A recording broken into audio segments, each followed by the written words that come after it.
जय हिंद बच्चों, बहुत बहुत नमस्कार। क्या हालचाल। आज क्लास 12th इलेक्ट्रोकेमिस्ट्री की सीरीज हम स्टार्ट कर रहे हैं।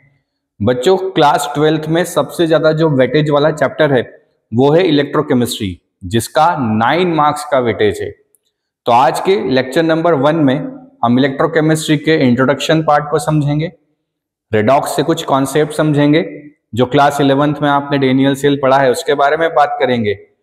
तो फटाफट से कॉपी और पेन निकालिए, नोट्स बनाना स्टार्ट कीजिए, क्योंकि सबसे ज्यादा वेटेज वाले चैप्टर को हम आज स्टार्ट करने वाले हैं। तो स्टार्ट करते हैं। इलेक्ट्रोकेमिस्ट्री, बेसिकली इलेक्ट्रोकेमिस्ट्री है क्या? Electrochemistry is the study of production of electricity from energy released during spontaneous chemical reaction. Means electrochemistry जो है it is the conversion of energy. ये क्या है? कन्वर्जन ऑफ एनर्जी है। कौन कौन सी एनर्जी? इलेक्ट्रिकल एनर्जी और केमिकल एनर्जी का इंटर कन्वर्जन है। इसमें केमिकल एनर्जी इलेक्ट्रिकल एनर्जी में कन्वर्ट हो जाती है और इलेक्ट्रिकल एनर्जी केमिकल एनर्जी में भी कन्वर्ट हो जाती है। तो इलेक्ट्रोकेमिस्ट्री के अंदर दोनों चीजें पॉसिबल है। हम एनर्जी इलेक्ट्रिकल जो है करंट देके केमिकल प्रोसेस करा लें, या केमिकल रिएक्शन से हम करंट को प्रोड्यूस कर लें। इन दोनों की ही स्टडी को क्या नाम दिया गया है? इलेक्ट्रोकेमिस्ट्री नाम दिया गया है। बट इन दोनों में डिफरेंस क्या है? अगर हम दोनों के डिफरेंस को समझें तो इन दोनों का डिफरेंस क्या है कि अगर हम यहां पे सबसे पहले बात करें इलेक्ट्रोकेमिकल सेल की,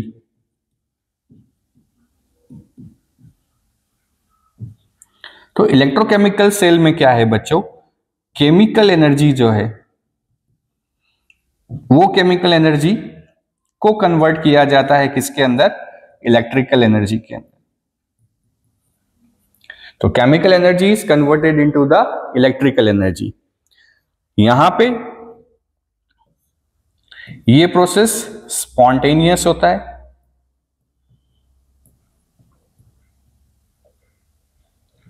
और इन सब प्रोसेसेस के अंदर कुछ टर्मिनोलॉजीज यूज होती हैं, रिडक्शन, ऑक्सीडेशन, जिसको हमें इस चैप्टर में पढ़ना है।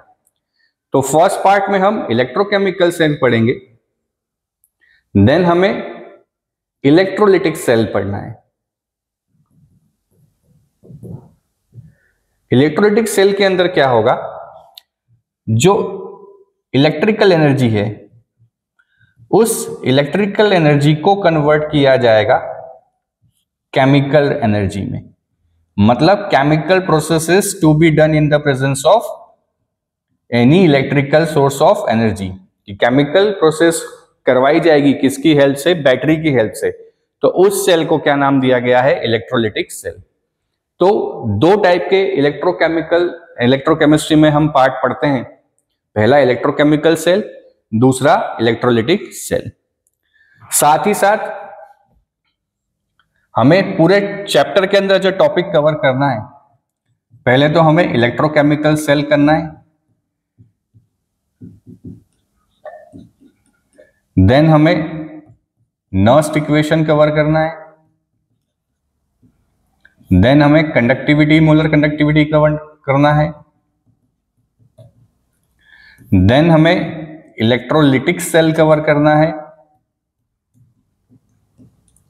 और लास्ट में इलेक्ट्रोकेमिस्ट्री के जो एप्लीकेशंस है, जो यूजेस हैं, जो बैटरीज हैं, सेल्स हैं, हमें इनको पढ़ना है। तो ये इस पूरे चैप्टर का ओवरऑल समरी है, जिसमें हम इंटर कन्वर्जन ऑफ एनर्जी पढ़ेंगे, इलेक्ट्रिकल टू केमिकल और केमिकल टू इलेक्ट्रिकल। ठीक है, तो आज हम सबसे पहले जो कवर करने वाले हैं वो कवर करने वाले हैं इलेक्ट्रोकेमिकल सेल को। अब इलेक्ट्रोकेमिकल सेल में वोलेटिक सेल और इलेक्ट्रोलिटिक सेल में क्या डिफरेंस है, हम डिफरेंस समझ लेते हैं। सबसे पहला डिफरेंस कि in a voltaic cell a spontaneous reaction produces an electric current, कि यहां पे जो प्रोसेस है वो कैसा है, स्पॉन्टेनियस है। मतलब आप जब रिएक्शन करवाएंगे तो वो रिएक्शन अपने आप से हो जाएगी, आपको कुछ नहीं करना है। जैसे पानी ऊपर से नीचे अपने आप गिरता है, आपको कुछ नहीं करना पड़ता है ना बारिश गिराने के लिए। वैसे ही ये प्रोसेस स्पॉन्टेनियस है, अपने आप से केवल केमिकल रिएक्शन होगी और उस केमिकल रिएक्शन के होने से क्या होगा, करंट प्रोड्यूस होगा। Current is conducted by electron flow in wires and movement of ions in salt bridge. आगे हम देखेंगे कि करंट फ्लो जो होगा वो आयंस के मूवमेंट के कारण भी होगा और करंट वायर के अंदर भी फ्लो होगा। Anode is negative and cathode is positive. यहां क्या होता है, एनोड नेगेटिव होता है और कैथोड पॉजिटिव होता है। बट इलेक्ट्रोलिटिक सेल जो है, यहां क्या होने वाला है, electric current drives a non spontaneous reaction. यहां पे इलेक्ट्रिक करंट की हेल्प से external source of agency is required to do the chemical reaction. तो वो केमिकल रिएक्शन जो किसी एक्सटर्नल सोर्स ऑफ एनर्जी से होता है, जो किसी ड्राइवर के थ्रू रिएक्शन होता है, उसे नॉन स्पॉन्टेनियस रिएक्शन कहा जाता है। तो यहाँ पे नॉन स्पॉन्टेनियस रिएक्शन को करवाया जाता है with the help of any device. Current is same चीज है, इलेक्ट्रॉन के फ्लो से और आयंस के फ्लो से, दोनों के कारण करंट फ्लो होता है। यहाँ पे एनोड पॉजिटिव है और कैथोड कैसा है, नेगेटिव है। तो यहाँ पे रिवर्स कहानी है, यहाँ पे रिवर्स कहानी है कि एनोड यहाँ पॉजिटिव और यहाँ नेगेटिव। यहाँ पे एनोड नेगेटिव और कैथोड पॉजिटिव होता है। क्लियर है? बढ़े आगे।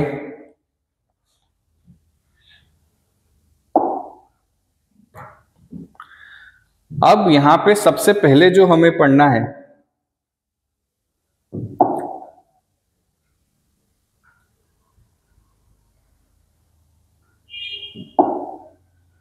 हमें पढ़ना है डेनियल सेल। पर डेनियल सेल के पीछे क्या रीजन है, क्यों डेनियल सेल बनाया गया, पहले हम उसका थोड़ा सा बैकग्राउंड समझते हैं। याद कीजिए क्लास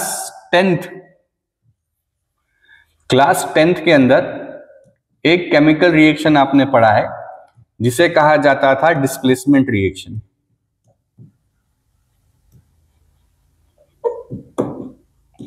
इस डिस्प्लेसमेंट रिएक्शन में क्या होता है बच्चों, कि जब जिंक रॉड को कॉपर सल्फेट के अंदर डाला गया, सॉल्यूशन के अंदर डाला गया, तो ये देखा गया थोड़े टाइम के बाद कि जो ब्लू कलर का कॉपर सल्फेट सॉल्यूशन है, now it becomes white in colour और हमें रेड प्रेसिपिटेशन जो है वो मिलने लगे। ऐसा इसलिए होता था क्योंकि जो जिंक की रिएक्टिविटी है वो कॉपर से ज्यादा थी, तो जिंक यहाँ पे कॉपर को क्या करने लगा था, डिस्प्लेस। तो कॉपर सल्फेट जो है वो ब्लू इन कलर होता था, पर धीरे धीरे ऑब्जर्वेशन में ये देखा गया कि यहाँ पे थोड़े टाइम के बाद रिएक्शन होती है और यहाँ पे व्हाइट कलर का जिंक सल्फेट सॉल्यूशन जो है वो बनने लगता है और साथ ही कॉपर जो है वो हमें प्रेसिपिटेशन के फॉर्म में नीचे मिलने लगता है। अब इस प्रोसेस को जब एक कंटेनर में अगर कराया जाए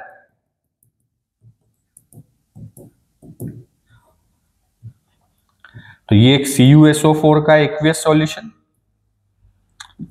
यहां पे इसके अंदर एक जिंक का रॉड हमने डाल रखा है। तो ये हमने देखा कि यहां पे जो जिंक है वो जिंक क्या कर रहा है, कॉपर को डिस्प्लेस कर रहा है। जिंक क्या कर रहा है, कॉपर को डिस्प्लेस कर रहा है। Zinc displaces copper. सेकेंड कैसे पता चला, तो जो ब्लू कलर का सॉल्यूशन है, now it turns into the white colour solution. मतलब हमें क्या मिला, यहां पे कलर चेंज देखने को मिला। साथ ही जो जिंक रॉड है, जिंक रॉड की जो थिकनेस थी वो कम होने लगी।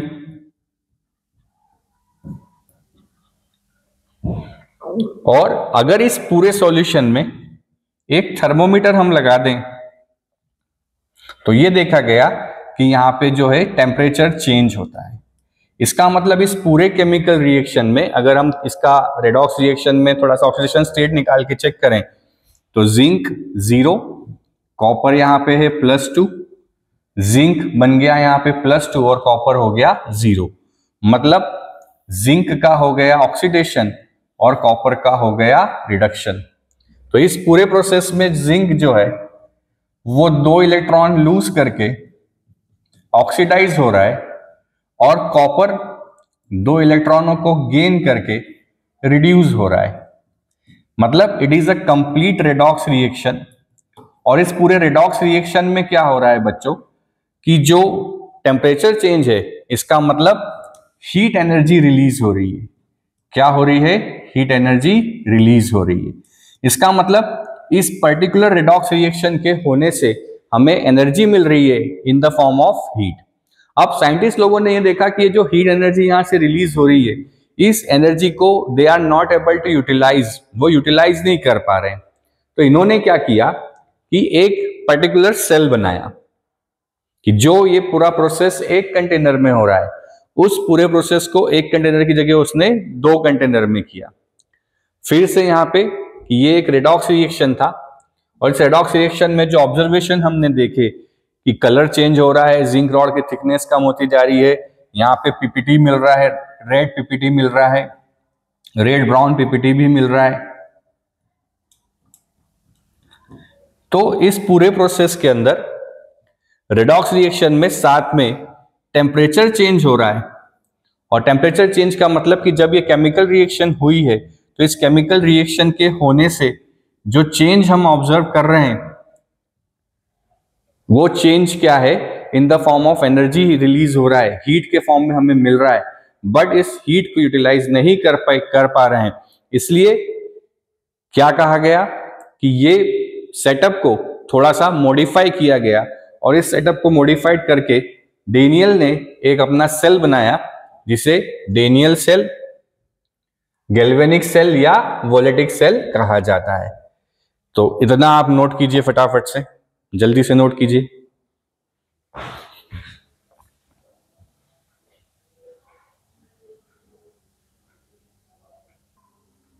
ठीक है, बढ़े आगे। तो सबसे पहले डेनियल ने इस चीज को बताया और उसने एक सेल बनाया, डेनियल सेल। याद रखेंगे बच्चों की डेनियल सेल जो है जिंक कॉपर का सेल ही डेनियल सेल है। डेनियल ने क्या किया कि जो प्रोसेस वो एक कंटेनर में कर रहे थे, उस कंटेनर को उन्होंने एक की जगह 2 कंटेनर ले लिए। फिर एक कंटेनर के अंदर जिंक सल्फेट का सॉल्यूशन लिया और जिंक मेटल की ही रॉड डाल दी, मतलब उसी का सॉल्यूशन और उसी की रॉड। दूसरे कंटेनर में कॉपर सल्फेट का सॉल्यूशन और कॉपर की ही यहां पे रॉड डाली। इन दोनों रॉड्स को उसने एक वायर के थ्रू कनेक्ट किया और जैसे ही वायर के थ्रू कनेक्ट किया तो उसने ये देखा कि अपने आप यहाँ पे इस पर्टिकुलर वोल्ट मीटर या ए मीटर लगा दें, उस वोल्ट मीटर और ए मीटर में क्या होने लगा? डिफ्लेक्शन आने लगा। इसका मतलब कि जैसे ही यहाँ पे कनेक्शन मिला, कनेक्शन मिलते ही ये वायर कनेक्ट हुए, वैसे ही वहां पे करंट फ्लो होने लगा। इसका मतलब ये हुआ कि ये जो प्रोसेस था, दिस प्रोसेस वाज स्पॉन्टेनियस। ये प्रोसेस कैसा है? स्पॉन्टेनियस है। मतलब हमें कुछ नहीं करना पड़ा, सिर्फ ये सेटअप लगाना है और सेटअप लगाते ही क्या होने लगा? वहां पे करंट फ्लो होने लगा। और अगर ये प्रोसेस स्पॉन्टेनियस है तो इसके लिए डेल्टा जी का वैल्यू क्या होगा? Less than 0। मतलब डेल्टा जी नेगेटिव होता है फॉर स्पॉन्टेनियस प्रोसेस। तो during this whole process the chemical energy starts converting into the electrical energy. क्या होने लगा कि जो जिंक था वो जिंक अपने 2 इलेक्ट्रॉन लूज करके जिंक 2+ में कन्वर्ट होने लगा। तो इस पर्टिकुलर रॉड पे जो चार्ज है वो कैसा आने लगा? नेगेटिव चार्ज आने लगा। अब चूंकि यहां पे इलेक्ट्रॉन हायर कॉन्सेंट्रेशन में है, यहां लोअर कॉन्सेंट्रेशन में है, तो इलेक्ट्रॉन जो है वो हमेशा higher concentration to lower concentration move करते हैं। तो electron starts moving from this to this. अब यहां इलेक्ट्रॉन पहुंचे तो यहां कॉपर 2+ जो सॉल्यूशन के अंदर है, यहां पे कॉपर 2+ भी है और सल्फेट 2- भी है, क्योंकि इलेक्ट्रोलाइट है कॉपर सल्फेट। सिमिलरली यहाँ पे जिंक 2+ भी है और SO4 2- भी है, क्योंकि जिंक सल्फेट भी एक इलेक्ट्रोलाइट है। तो वो जो इलेक्ट्रॉन यहाँ पहुंचे, उन इलेक्ट्रॉनों को कॉपर 2+ ने क्या किया? गेन किया और गेन करने के कारण क्या बनने लगा, कॉपर सॉलिड। तो इस पर्टिकुलर रॉड पे कॉपर का डिपोजिशन होने लगा और यहां पे ये रॉड जो है वो क्या होने लगी, सॉल्यूशन में जाके डिसॉल्व होने लगी। तो थोड़े टाइम तक बाद ये देखा गया कि thickness of this zinc rod becomes less और यहां पे इसकी थिकनेस क्या हो गई, बढ़ गई। पर जैसे जैसे यहां पे प्रोसेस होने लगा, क्या देख रहे हैं हम कि जिंक 2+ आयन जो है वो क्या होते जाएंगे, बढ़ते जाएंगे। तो जिंक 2+ आयन के बढ़ने के कारण एक समय ऐसा आया कि जो इलेक्ट्रॉन यहां से यहां जा रहे थे, इन पॉजिटिव इलेक्ट्रॉन्स ने, इन पॉजिटिव चार्जेस ने क्या किया, उन इलेक्ट्रॉन को रोकना चालू कर लिया, उनके मूवमेंट को कम करने लगे। सिमिलरली यहां पे नेगेटिव आयन बढ़ता जा रहा है क्योंकि कॉपर तो डिपॉजिट होता जा रहा है रिड्यूस होके। तो इन नेगेटिव आयंस ने क्या किया, जो इलेक्ट्रॉन यहां पे आ रहे थे उन इलेक्ट्रॉनों को रिपेल करने लगे। इसका मतलब क्या हुआ, यहां पे cation starts stopping movement of electron और यहां पे anions start repelling electron. Cation ने यहां पे उसको अट्रैक्ट करना चालू किया और यहां पे एनायन ने उसको रिपेल करना चालू किया, जिसके कारण क्या हुआ, प्रोसेस रुक गई, करंट फ्लो होना बंद हो गया। अब साइंटिस्ट लोगों ने सोचा कि ये जो करंट फ्लो होना बंद हुआ है इसको क्या करें। तो इस पर्टिकुलर चीज को ओवरकम करने के लिए उन्होंने किसका यूज किया, सॉल्ट ब्रिज का यूज किया। किसका यूज किया, सॉल्ट ब्रिज का। आपको पता है कि सॉल्ट ब्रिज जो है, सॉल्ट ब्रिज, ब्रिज का मतलब होता है कनेक्ट करना। तो यहां पे दो इन कंटेनर्स को कनेक्ट करने के लिए एक ब्रिज बनाया है और उसके अंदर क्या डाला गया, उसके अंदर अगर पाउडर के साथ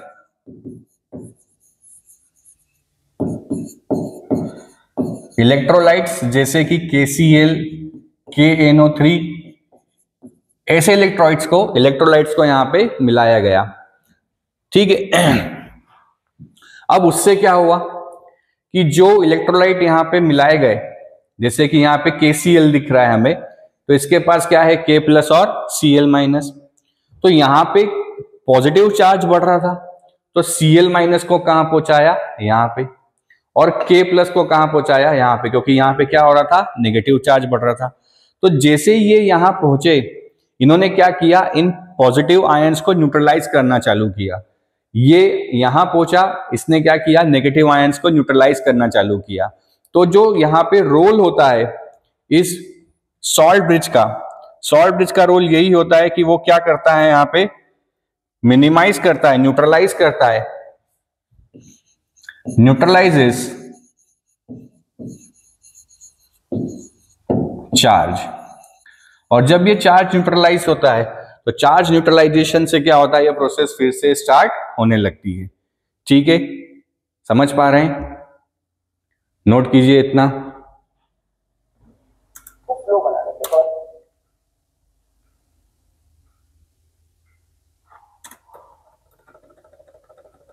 बढ़े आगे।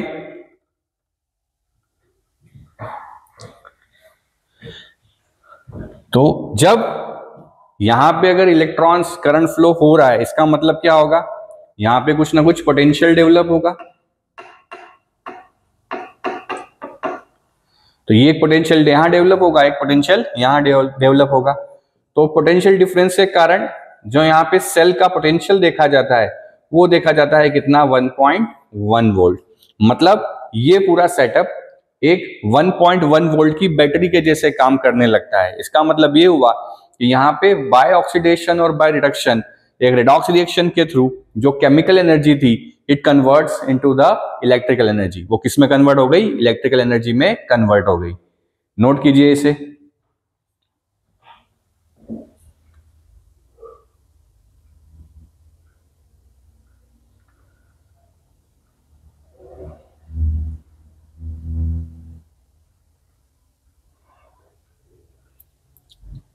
बढ़े आगे।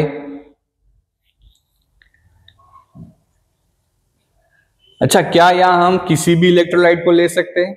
नहीं, यहाँ हम हमेशा उन इलेक्ट्रोलाइट्स को लेंगे जो कि इन आयंस के साथ रिएक्शन ना करे। जैसे कि सपोज अगर यहाँ पे जिंक होता, जिंक की जगह अगर यहाँ पे सिल्वर होता, क्या होता है? यहाँ पे सिल्वर होता। और अगर आप यहाँ पे Cl माइनस भेज रहे हो, है ना, जैसे सपोज इसकी बात करते हैं कि कॉपर की जगह यहाँ पे सिल्वर होता, तो यहाँ पे कौन आ रहा है? Cl minus. अब अगर वो Cl माइनस यहाँ आता तो वो Ag प्लस के साथ रिएक्ट करके AgCl बना लेता है। अब उसने AgCl बना लिया तो AgCl तो प्रेसिपिटेशन के फॉर्म में कन्वर्ट होने लगता है। इसका मतलब यहाँ पे वो सॉल्ट ब्रिज लेना पड़ेगा, वो सॉल्ट का यहाँ पे वो इलेक्ट्रोलाइट लेना पड़ेगा जो खुद का प्रोडक्ट यहाँ ना बनाने लगे, जिसका काम सिर्फ क्या हो, ये जो पॉजिटिव नेगेटिव चार्ज एक्सेस में आए हैं उन पॉजिटिव नेगेटिव चार्ज को क्या करे? न्यूट्रलाइज करे और सिर्फ यहाँ पे करंट के फ्लो को अलाउ करे। अगर यहाँ पे आपने ऐसा इलेक्ट्रोलाइट ले लिया जो खुद रिएक्शन करने लग जाएगा तो फिर यहाँ पे प्रोसेस ही पूरा बदल जाएगा। इसलिए हम ऐसे इलेक्ट्रोलाइट को चूज करते हैं कि जो खुद रिएक्शन ना करे। जैसे कि अगर यहाँ पे कॉपर की जगह हम सिल्वर का अगर इलेक्ट्रोड ले लेते तो सिल्वर का इलेक्ट्रोड लेने के कारण हमें पता है कि सिल्वर क्लोरीन के साथ रिएक्ट करके AgCl प्रेसिपिटेट बनाने लगता है, तो यहाँ पे क्या होने लगता? AgCl का प्रेसिपिटेशन बनने लगता और प्रोसेस पूरा चेंज हो जाता। इसलिए यहाँ पे नॉन रिएक्टिव इलेक्ट्रोलाइट ऐसे लिए जाते हैं जिनका काम सिर्फ क्या हो, इन कैटायन और एनायन को क्या करे? सिर्फ वो न्यूट्रलाइज कर सके। क्या इतना समझ में आया? बढ़े आगे।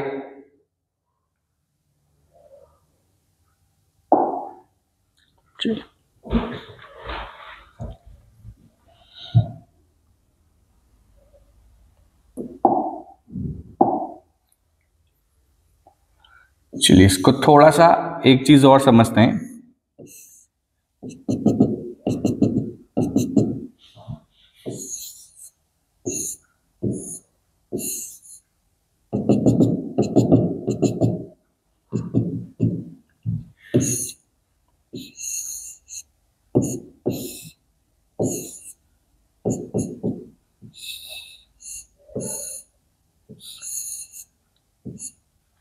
कि ये हमारा जिंक सल्फेट का container 1 molar solution, copper sulphate का कंटेनर 1 मोलर सॉल्यूशन, यहां पे एक सॉल्ट ब्रिज हमने लगा रखा है, इट इज सॉल्ट ब्रिज।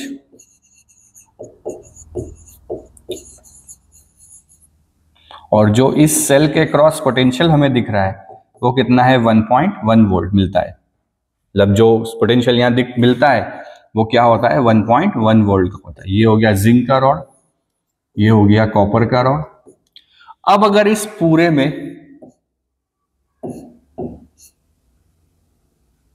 हम एक एक्सटर्नल वोल्टेज लगा दें, क्या लगा दें? एक्सटर्नल वोल्टेज लगा दें, तो ये पूरा एनसीईआरटी में गिवन है कि केस नंबर 1 अगर हम ले लें कि जो ई सेल का वैल्यू है, if it is less than the value of external voltage, कि जो वैल्यू वोल्टेज का सेल के कारण प्रोड्यूस हो रहा है अगर वो एक्सटर्नल वोल्टेज से कम है, तो अगर एक्सटर्नल वोल्टेज से कम है तो क्या होगा? जैसा यहाँ पे करंट फ्लो हो रहा है ये इलेक्ट्रॉन का मूवमेंट होगा और ये करंट का डायरेक्शन है, तो जो सेम डायरेक्शन करंट का चल रहा है वही चलेगा, ठीक है। बट केस नंबर 2 अगर ले लें कि E cell equals to E external हो जाए, मतलब जितना सेल वोल्टेज है उतना ही एक्सटर्नल वोल्टेज हमने अप्लाई किया हुआ है, तो जो पोटेंशियल डिफरेंस है इन दोनों वोल्टेजेस का, इन दोनों बैटरी का, वो कितना हो जाएगा बच्चों? 0। तो ई नेट अगर 0 हो गया तो यहाँ पे करंट भी क्या हो जाएगा? 0। तो केस नंबर 2 में अगर एक्सटर्नल सोर्स ऑफ वोल्टेज और ई सेल का पोटेंशियल दोनों सेम है तो जो नेट पोटेंशियल डिफरेंस होगा वो 0 होगा, उसके कारण करंट भी क्या हो जाएगा? 0 हो जाएगा। केस नंबर 3 कि अगर ई एक्सटर्नल जो है वो बड़ा हो जाए किससे? ई सेल से। एक्सटर्नल वोल्टेज बड़ा हो जाए किससे? ई सेल से। उस केस में क्या होगा कि अगर ई एक्सटर्नल बड़ा हो गया ई सेल से, उस केस में अब इसके कारण करंट फ्लो होने लगेगा, तो अब जो डायरेक्शन करंट का इधर से इधर जा रहा था, अब वो क्या हो जाएगा, करंट अपोजिट तरफ होने लगेगा। और अगर करंट का डायरेक्शन अपोजिट हो जाएगा, current direction will be changed. और इस केस में क्या होगा, एनोड पे पहले ऑक्सीडेशन हो रहा था, अब एनोड पे रिडक्शन होने लग जाएगा। और कैथोड पे पहले रिडक्शन हो रहा था, अब कैथोड पे क्या होने लगेगा, ऑक्सीडेशन हो जाएगा। इसका मतलब ये होगा कि कैथोड एनोड बन जाएगा और एनोड कैथोड बन जाएगा, मतलब प्रोसेस रिवर्स हो जाएगा, क्योंकि हमेशा एनोड पे ही ऑक्सीडेशन होता है। तो कैथोड नाउ बिकम्स एनोड और एनोड नाउ बिकम्स कैथोड। और ये क्या हो जाएगा कि ये एक्सटर्नल बैटरी के कारण चल रहा है। तो now this cell will becomes the electrolytic cell. ये सेल किस में कन्वर्ट हो जाएगा, इलेक्ट्रोलिटिक सेल में कन्वर्ट हो जाएगा। मतलब स्पॉन्टेनियस प्रोसेस में ऑक्सीडेशन रिडक्शन जहां हो रहे थे, अब ये प्रोसेस नॉन स्पॉन्टेनियस होने लगेगी। और जिसका पहले ऑक्सीडेशन हो रहा था उसका रिडक्शन होने लगेगा, और जिसका पहले रिडक्शन हो रहा था उसका ऑक्सीडेशन होने लगेगा। और यही क्या है, आपका इलेक्ट्रोलिटिक सेल। तो अगर एक्सटर्नल सोर्स ऑफ बैटरी जो है उसका वोल्टेज ज्यादा है, तो वो क्या करेगा, पूरे प्रोसेस को इलेक्ट्रोलिटिक सेल में कन्वर्ट कर देगा। क्लियर है, आया समझ में? नोट कर लीजिए इसे।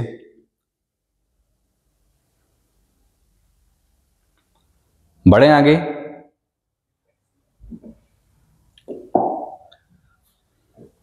अगला आता है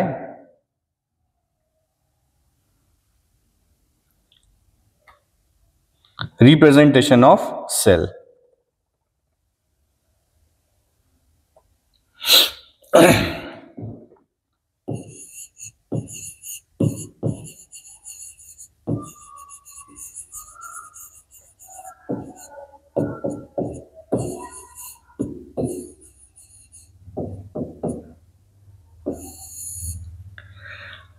हमने डेनियल सेल में ये देखा कि जो जिंक था वो 2 इलेक्ट्रॉन लूज करके Zn2+ बना रहा था।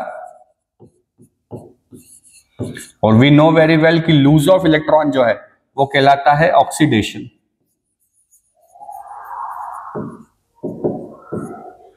और कॉपर 2 इलेक्ट्रॉन्स को गेन करके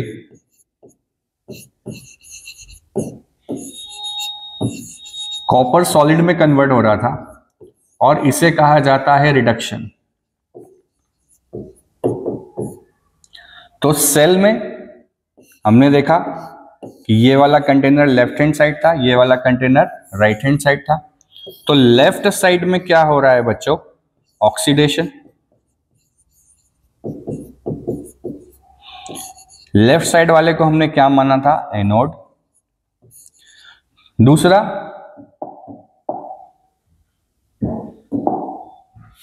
यहां पे देखो ये साइन नेगेटिव, मतलब हमारा एनोड कैसा है, नेगेटिव, और कैथोड कैसा है, पॉजिटिव। क्यों है ऐसा, क्योंकि यहां पे नंबर ऑफ इलेक्ट्रॉन्स ज्यादा है, यहां पे इसके रिस्पेक्ट में इलेक्ट्रॉन कम है।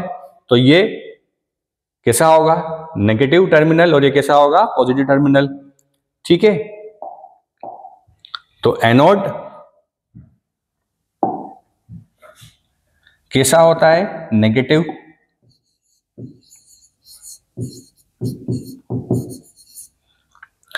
तो क्या हो गया, लेफ्ट साइड में ऑक्सीडेशन, कहां पे, एनोड पे और नेगेटिव पे। तो इसको क्या बोल सकते हैं, LOAN, loan, left oxidation, anode negative. Similarly right side में हमने क्या देखा था, राइट साइड पे क्या हो रहा है, रिडक्शन हो रहा है। क्या बोला गया है उसे, कैथोड। और कैसा होता है, पॉजिटिव। तो हमेशा राइट साइड में जो कंटेनर है उसमें रिडक्शन होगा, कैथोड कहलाएगा, और वो पॉजिटिव होगा। इसको क्या लिख सकते हैं अपन, RRCP, right reduction, cathode positive. तो left oxidation, anode negative, right reduction, cathode positive. अब इसको अगर सेल के फॉर्म में लिखा जाए तो ABC याद रखें, A, B और C, जहां पे A क्या बताता है, एनोड, B क्या बताता है, ब्रिज, और सी क्या बताता है, कैथोड। तो लेफ्ट साइड में हमेशा पहले एनोड लिखा जाएगा, फिर ब्रिज और फिर कैथोड। तो क्या हो रहा है लेफ्ट साइड में, जिंक जो है वो कन्वर्ट हो रहा है किसमें, Zn2 प्लस में। तो इसको ऐसे लिखा जाएगा, zinc convert into Zn2 plus, concentration कितना था, 1 मोलर। ब्रिज को रिप्रेजेंट किया जाता है डबल लाइन से, पैरेलल लाइन से। कैथोड में क्या हो रहा है, copper 2 plus converting into the copper. तो क्या हो जाएगा, ये Cu2 प्लस कन्वर्ट हो रहा है किसके अंदर, CuS के अंदर। इसके अक्रॉस जो पोटेंशियल मिलेगा E0 वो क्या होगा, Zn से Zn2 प्लस, और उसे ही क्या कहा जाएगा, ऑक्सीडेशन पोटेंशियल, क्योंकि यहां क्या हो रहा है, ऑक्सीडेशन हो रहा है। इसे लिखा जाएगा E0 Cu2 प्लस से Cu, और ये क्या है, रिडक्शन हाफ पोटेंशियल, ये क्या हो जाएगा, E रिडक्शन। क्लियर है, क्या इतना समझ में आया, बढ़े आगे। तो E cell will be what, E cell क्या हो जाएगा, it will be E oxidation plus E reduction. अब हुआ ये कि IUPAC ने एक चीज डिसाइड कर दी कि इस पूरे प्रोसेस में जब भी ऑक्सीडेशन हो या रिडक्शन हो, always you have to consider, क्या कंसीडर करना है आपको, हमेशा रिडक्शन पोटेंशियल। तो always we have to consider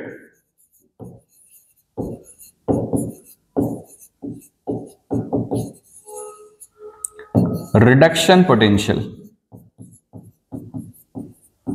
हमेशा क्या करना है, हमें रिडक्शन पोटेंशियल कंसीडर करना है।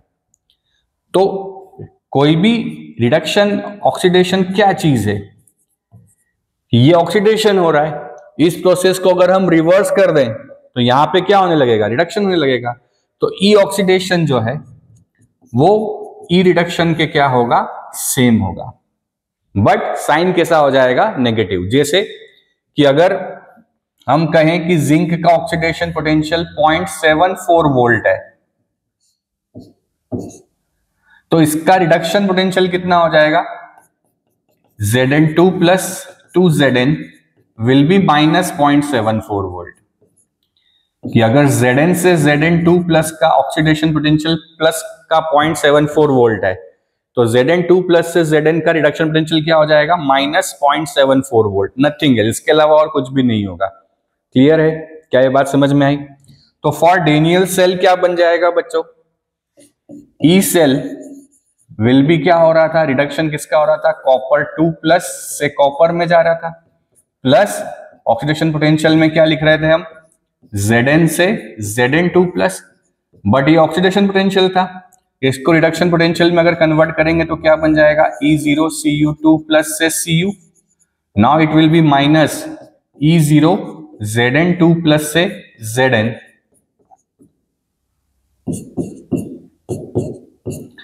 तो ये प्रोसेस हो रहा था राइट साइड में, तो E0 राइट, ये प्रोसेस हो रहा था लेफ्ट साइड में, तो क्या हो गया, E0 लेफ्ट। तो always we have to consider, क्या करना है हमें, हमेशा कौन सा पोटेंशियल लेना है, रिडक्शन पोटेंशियल हमें लेना है।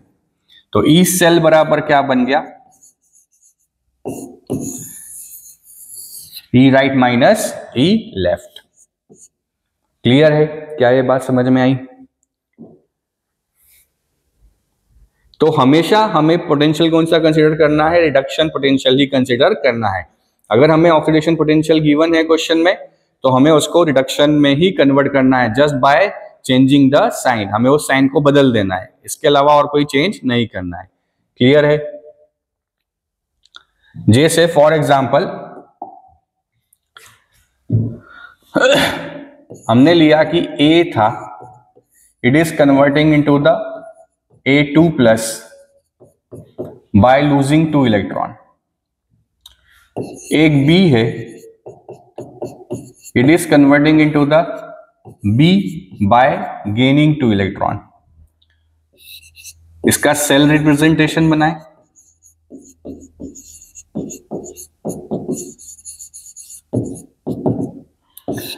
इसके ई सेल का इक्वेशन लिखें, ई नॉट सेल का इक्वेशन लिखें, और नेट रिएक्शन लिखें।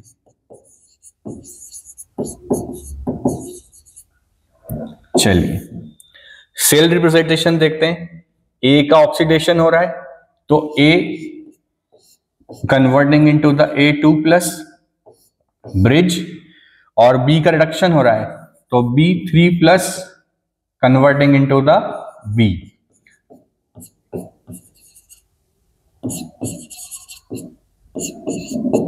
यहां पे कुछ मोलैरिटी गिवन होगी कि क्या कॉन्सेंट्रेशन है सॉल्यूशन का, तो यहां पे हमें कुछ भी चेंज नहीं करना है, ये जैसा हो रहा है वैसा ही करना है। बट अगर इसका हम E0 सेल निकालें तो E0 सेल क्या बन जाएगा, E0 B3+ से B माइनस E0 A2+ से A। अच्छा ये E0 क्या है, E0 का मतलब यह है बच्चों की टेम्परेचर, स्टैंडर्ड टेम्परेचर है 298 केल्विन, और कॉन्सेंट्रेशन जो है वो कितना है 1 मोलर। कॉन्सेंट्रेशन कितना मान के चलते हैं स्टैंडर्ड में 1 मोलर। तो ये क्या बन गया इसका E0 cell. Net reaction, net reaction में क्या होना चाहिए बच्चों कि जब भी आप नेट रिएक्शन लिखो तो इलेक्ट्रॉन कैंसल आउट हो जाने चाहिए। इलेक्ट्रॉन क्या होने चाहिए, कैंसल आउट हो जाने चाहिए। जैसे यहां पे हम देखें कि यहाँ 2 इलेक्ट्रॉन है और यहाँ 3, तो इसको अगर सम करें तो नेट रिएक्शन आना चाहिए, बट इलेक्ट्रॉन सेम नहीं है तो इस पूरे रिएक्शन को मल्टीप्लाई कर देंगे किससे, 3 से, इस पूरे को मल्टीप्लाई कर देंगे किससे, 2 से। तो क्या बन गई net reaction, 3A solid plus 3A2+ aqueous plus 6 electron. Similarly यहां क्या बन जाएगा, 2B3+ plus 6 electron convert into 2B solid. इसको सम कर दे नेट रिएक्शन के लिए तो 6 इलेक्ट्रॉन तो 6 इलेक्ट्रॉन कैंसल, तो क्या बन गया 3A solid plus 2B3+ convert into 3A2+ plus 2B solid. तो इस तरीके से नेट रिएक्शन को कैलकुलेट किया जा सकता है, उसको बनाया जा सकता है। क्लियर है? चलिए क्वेश्चन और कर लीजिए।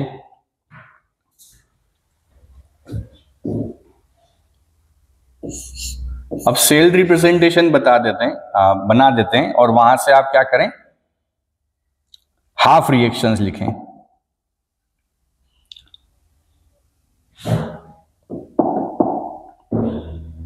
कि Zn कन्वर्ट हो रहा है Zn2+ में,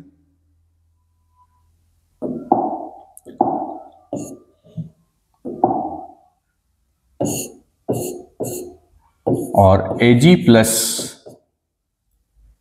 कन्वर्ट हो रहा है Ag में।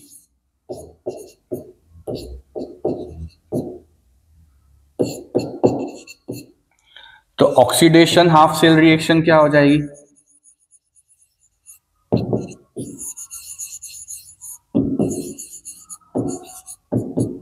मतलब जो ऑक्सीडेशन में हो रहा है तो यहां पे जिंक कन्वर्ट हो रहा है किसके अंदर, Zn2+ में, बाय लूजिंग 2 इलेक्ट्रॉन। तो इसका ऑक्सीडेशन हाफ सेल रिएक्शन बोल दो, नेगेटिव हाफ रिएक्शन बोल दो, है ना, लेफ्ट साइड हाफ रिएक्शन बोल दो, कुछ भी बोला जा सकता है। सिमिलरली रिडक्शन हाफ रिएक्शन क्या हो जाएगी,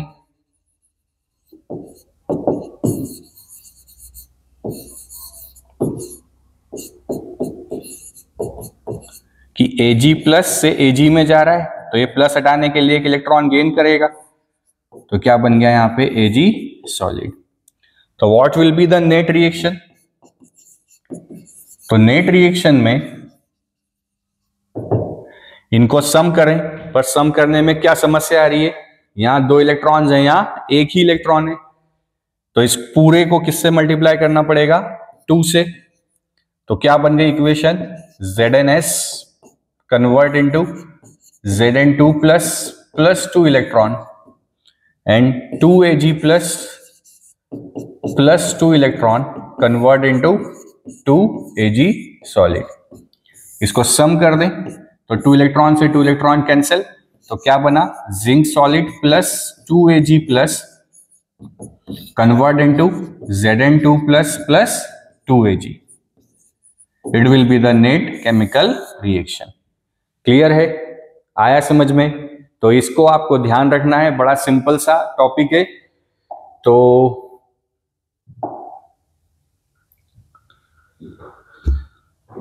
इतना आज के लिए काफी है, क्योंकि छोटा सा लेक्चर था, बट आगे के जो लेक्चर्स हैं वो काफी इंपॉर्टेंट होंगे कि अगर यहाँ पे कॉन्सेंट्रेशन जो है वो 1 मोलर की जगह कुछ और हो जाए तो फिर कैसे कैलकुलेट किया जाता है, ये इंडिविजुअल सेल पोटेंशियल कैसे निकलते हैं, कि हाफ सेल के ये जो पोटेंशियल हैं, वैल्यूज हैं, इनको कैसे निकाला जाता है, इन सबको हम कवर करेंगे अपने सेकेंड लेक्चर में। तो आज के लिए इतना काफी है। हंसते रहिए, मुस्कुराते रहिए और पढ़ाई करते रहिए। Thank you very much. जय हिंद।